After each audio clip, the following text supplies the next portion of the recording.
কিরে মাহফুজ এইখানে বইসা কি করস? আরে বেটা ভালো লাগতেছে না, এর লাগে বসে লইছি একা। আরে বেটা শুন, একটা ভালো কথা কইসলাম হিমেলটা তো লাই দিস না। ও তোর গার্লফ্রেন্ডে দেখলি টিস করে। হেমেল কই হন? মেট্টুর সামনে হাসানের সাথে বইসা লিখি। ওই কিরে বেমান স্বার্থপর, তোরা না হচ্ছি আমার গার্লফ্রেন্ডের সাথে না কথা বলতে, আমার গার্লফ্রেন্ডের তুই টিস কর। এ বেটা সমস্যা কি? ওই বেটা সর। কিরে মাহফুজ তুই কিছু না জানি গায়ে দিতাস কেন লাগিয়া? কিছু না জানি না মানে ওকে আমার সাথে মিথ্যা কথা বলবো? তোরা হলে স্বার্থপর, ও স্বার্থপর না। আরে ও তো বুড়া তোর সাথে মিথ্যা কথা বলছি।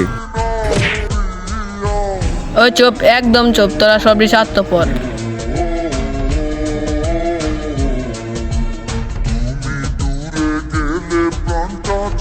কিরে দন্টু কই তুই? ইমার্জেন্সি মেট্রোর সামনে আই। আচ্ছা আইতাছি। কিরে তুই মাহফুজের কাছে কি কইছস? ও যায় গায়ে হিট করে দিল। আরে বেটা আমি তো মাহফুজের সাথে মজা রইছি। আরে বেটা এরকম মজা কারোর সাথে লয়, বন্ধুদের সাথে কালার করে দিই। যা বেটা ইনতে। তুমি জানে দুনিয়া প্রিয়